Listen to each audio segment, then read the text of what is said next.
한글 이 작은 문자가 정말로 미래를 바꿀 수 있다고요? 안녕하세요.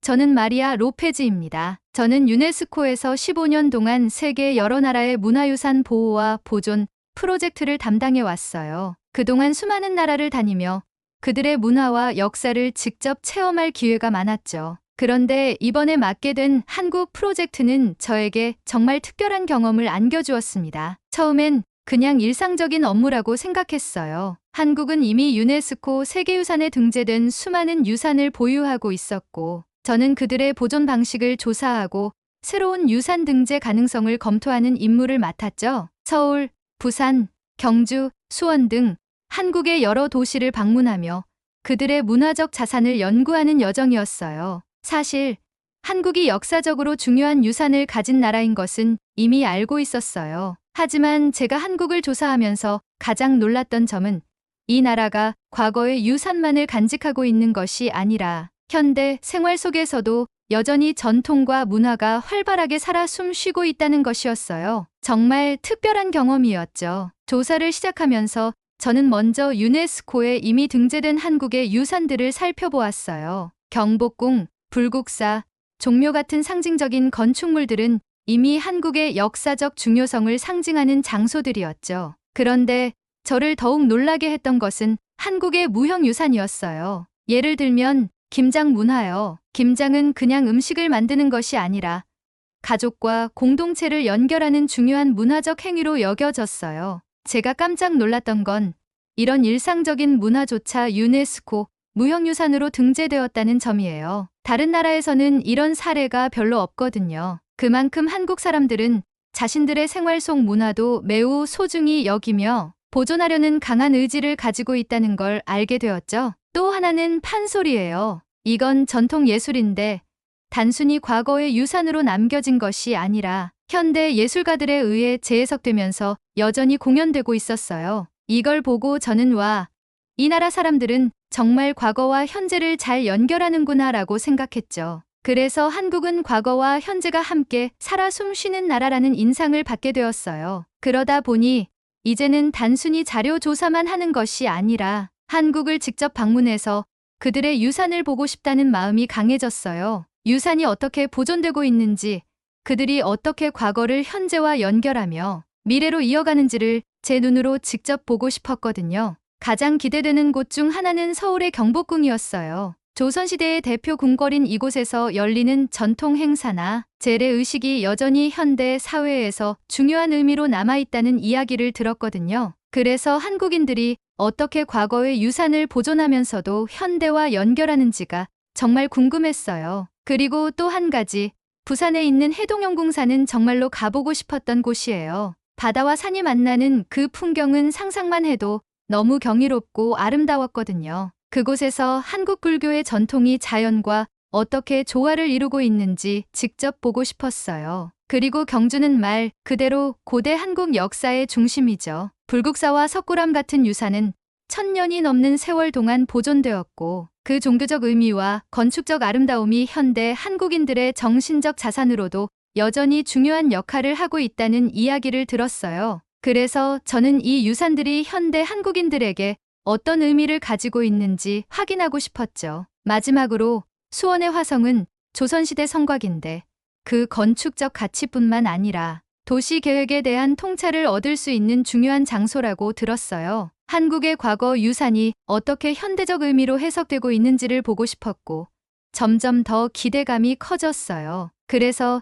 이제 한국으로 떠날 시간이 다가왔습니다. 한국의 다양한 도시에서 그들이 어떻게 과거를 보존하고 미래로 이어가고 있는지를 직접 체험할 수 있다는 생각에 정말 기대감에 부풀어 있었어요. 한 나라의 유산이 이렇게 현대 속에서 살아 숨쉬고 있다는 것이 얼마나 특별한 경험일지 그 현장을 직접 보고 싶었습니다. 한국에 도착하자마자 저는 기대감으로 가득 차 있었습니다. 인천국제공항의 효율적인 시스템과 깨끗한 환경에 감탄했고 공항철도를 타고 서울로 향하면서 질서 정연한 교통 시스템을 직접 경험할 수 있었죠. 모든 것이 제 시간에 정확하게 움직였고 덕분에 저는 서울 도심까지 편리하게 이동할 수 있었습니다. 한국의 교통 시스템은 효율성과 정밀함 그 자체였죠. 서울에 도착하자마자 저는 업무를 시작하기 위해 경복궁으로 향했습니다. 이곳은 조선 왕조의 중심이자 한국의 역사적 상징이 되는 궁궐로 유네스코 프로젝트의 일환으로 꼭 방문해야 하는 장소였어요. 하지만 업무적인 목적 외에도 경복궁은 개인적으로도 굉장히 기대되던 곳이었습니다. 한국의 전통 건축물과 현대적인 도심 건축물이 조화롭게 어우러진 모습을 실제로 보고 싶었거든요. 경복궁에 도착했을 때 저는 한복을 입은 사람들이 먼저 눈에 띄었어요. 특히 외국인 관광객들이 한복을 입고 경복궁을 배경으로 사진을 찍는 모습은 무척 인상적이었습니다. 그들은 한국의 전통 의상인 한복을 입고 과거와 현재가 어우러진 공간을 즐기고 있었죠. 저도 자연스럽게 그 장면을 보며 미소 짓게 되었어요. 경복궁의 웅장함 속에서 진행되는 궁중 의식 재현 행사는 저를 마치 조선시대로 데려간 것 같았습니다. 북소리와 함께 행진하는 군악대, 절도 있는 의식, 그리고 이를 지켜보는 사람들의 표정은 정말 인상적이었어요. 이 모든 것은 단순한 역사 재현이 아니라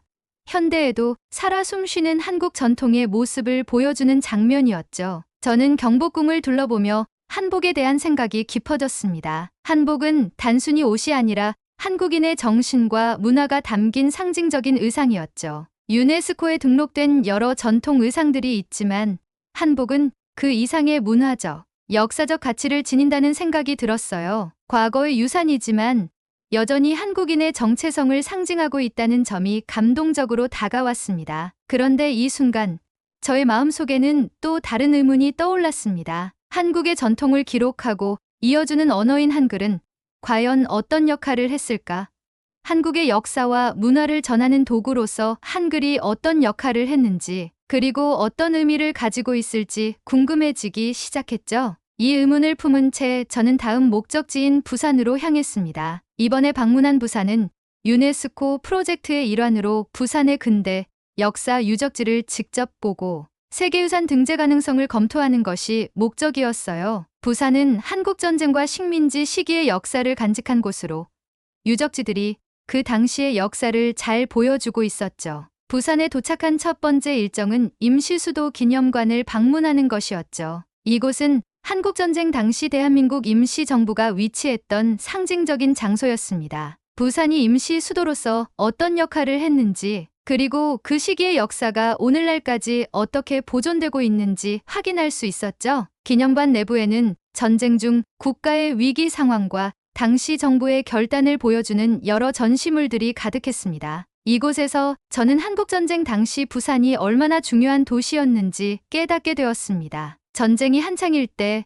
서울을 포함한 대부분의 지역이 북한군에게 점령되었고 유일하게 안전한 지역이 부산이었죠. 이곳에서 임시정부가 다시 조직되고 국민을 지키고 전쟁을 끝내기 위한 결정들이 내려졌습니다. 부산은 단순한 도피처가 아니라 국가 재건의 핵심이자 희망을 잃지 않고 싸워 나가는 의지의 상징이었죠. 특히 당시 대한민국의 위기 속에서 임시 수도로서 역할을 수행한 부산은 전쟁이 단순히 군사적 충돌에 그치지 않고 국가의 생존을 위한 정치적, 사회적 노력이 포함된 복잡한 과정이라는 것을 깨닫게 해줬어요. 부산에서 임시정부가 결정한 수많은 정책과 전략들이 결국 전쟁의 승패를 좌우했고 나아가 대한민국의 현대사에 중요한 전환점을 만들었다는 사실을 알게 되었죠. 더불어 이 기념관은 전쟁 중에도 한국 국민들이 결코 포기하지 않았다는 의지를 보여줬습니다. 전쟁의 혼란 속에서도 사람들은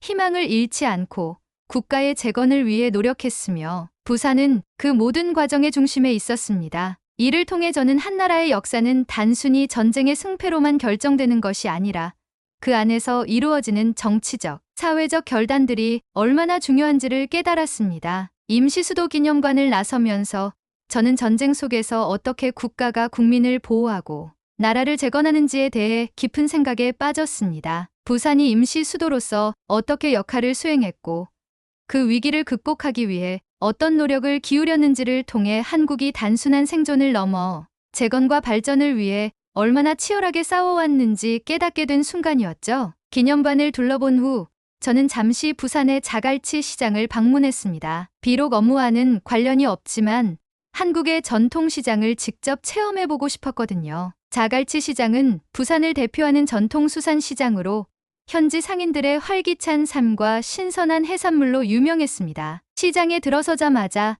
상인들의 활기찬 목소리가 저를 맞이했어요. 가판대마다 신선한 해산물들이 진열되어 있었고 시장을 거닐다 보니 자연스럽게 그곳의 음식 문화를 경험하고 싶어졌습니다. 작은 식당에 들러 신선한 해산물 요리를 주문했는데 그 맛은 정말 입안 가득 바다의 신선함을 느끼게 해주었죠. 부산 사람들과 나눈 짧은 대화에서도 그들의 따뜻함과 친절함이 묻어나왔습니다. 그리고 마지막으로 저는 해운대로 향했습니다. 한국의 아름다운 밤바다를 보기 위해서죠. 해운대는 낮에도 멋지지만 밤에 보는 야경은 더 특별하다는 이야기를 들었어요. 해운대 해변에서 고층 빌딩의 불빛이 반짝이는 모습과 바다 너머로 펼쳐지는 조용한 어둠을 함께 보면서 저는 한국이 자연과 도시가 얼마나 완벽하게 조화된 나라인지를 다시 한번 느꼈습니다. 바닷바람을 맞으며 저는 다시 한번 한글에 대한 의문이 떠올랐습니다. 한국의 전통을 이어주는 언어로서의 한글이 어떻게 그동안 역사적 기록을 남기고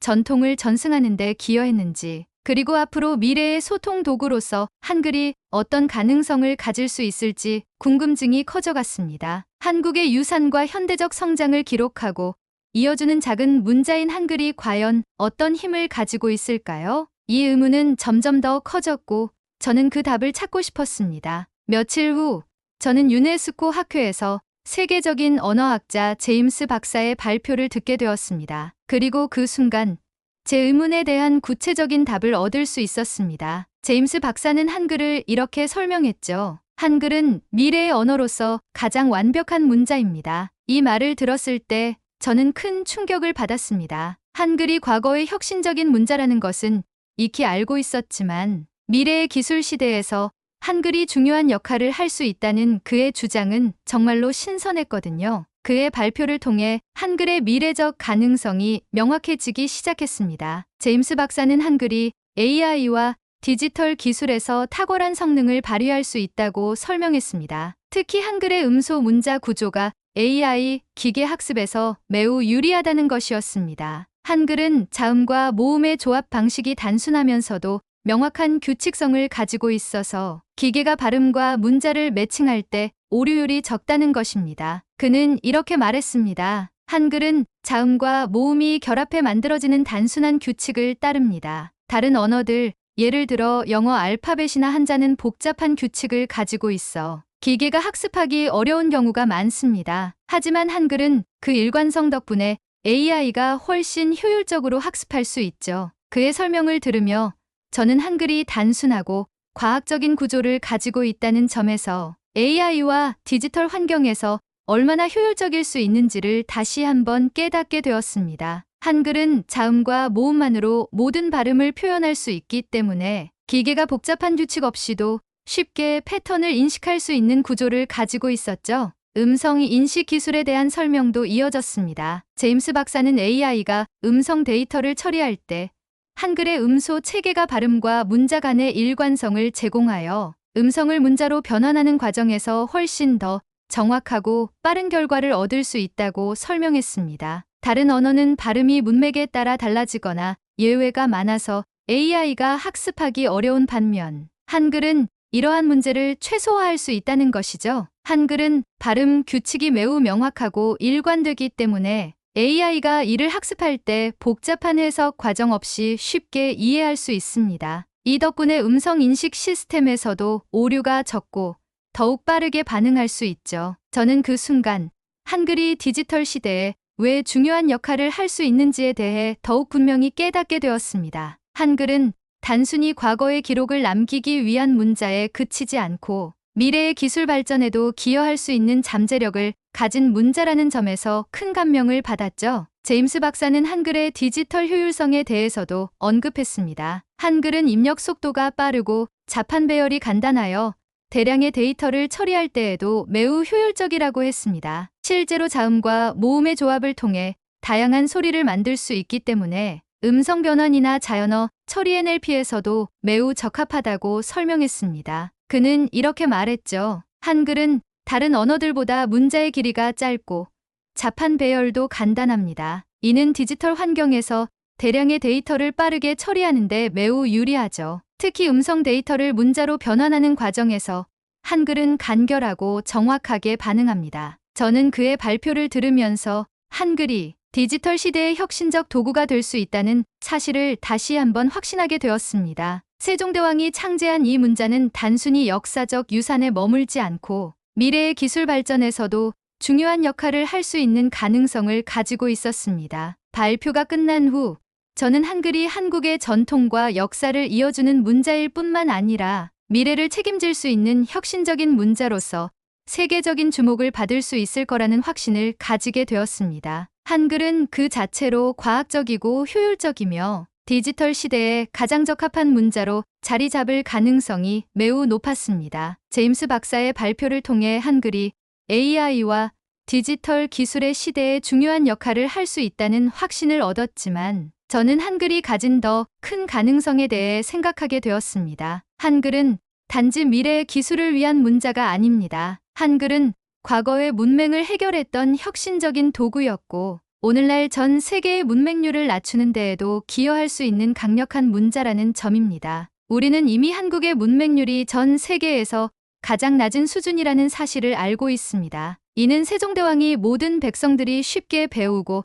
읽을 수 있는 문자로 한글을 창제했기 때문입니다. 한글의 간결하고 체계적인 구조는 누구나 짧은 시간 내에 읽고 쓸 수 있도록 도와주었고 이는 교육과 소통의 혁명을 불러일으켰습니다. 1950년대에 높았던 한국의 문맹률은 한글 고급 운동 덕분에 현재 0%에 가까운 수준까지 떨어졌습니다. 그러나 문맹률이 낮은 것은 한국만의 이야기가 아닙니다. 유네스코에 따르면 여전히 7억 7천만 명 이상의 사람들이 전 세계적으로 기본적인 읽기와 쓰기 능력을 갖추지 못했습니다. 특히 아프리카, 남아시아, 중동 등 여러 지역에서는 문맹률이 심각한 사회적 문제로 남아 있습니다. 이들 국가에서 한글은 그들이 문해 능력을 얻을 수 있는 혁신적인 도구가 될 수 있습니다. 왜냐하면 한글은 학습이 쉽고 과학적이며 규칙적인 구조를 가지고 있기 때문입니다. 다른 언어에 비해 문자를 배우는 데 걸리는 시간이 현저히 짧고 발음과 문자 간의 관계가 명확하기 때문에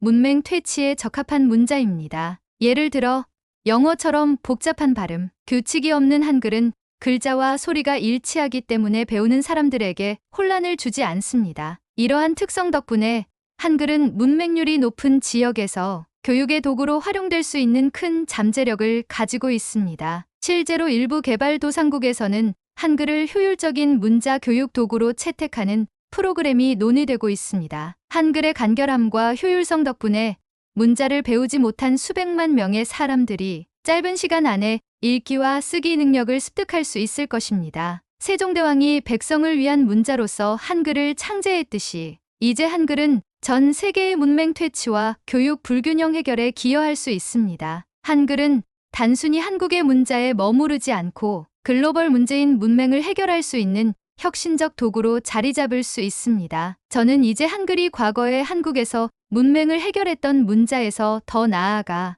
미래에는 전 세계의 문맹률을 낮추고 더 많은 사람들이 소통하고 배우는 세상을 만드는 데 기여할 수 있는 문자가 될 것이라고 확신하게 되었습니다. 한글의 간결함과 과학적 구조는 단순히 디지털 기술에 적합할 뿐만 아니라 교육의 혁신을 일으킬 수 있는 잠재력을 가지고 있습니다. 한글 만세! 이 작은 문자는 역사적 유산을 넘어 전 세계의 문맹 퇴치와 미래 교육을 선도할 혁신적인 문자로서 자리매김할 것입니다. 오늘의 사연을 끝까지 시청해주셔서 감사합니다. 구독과 좋아요를 눌러주시면 영상 제작에 큰 도움이 됩니다. 행복한 하루 보내세요. 고맙습니다.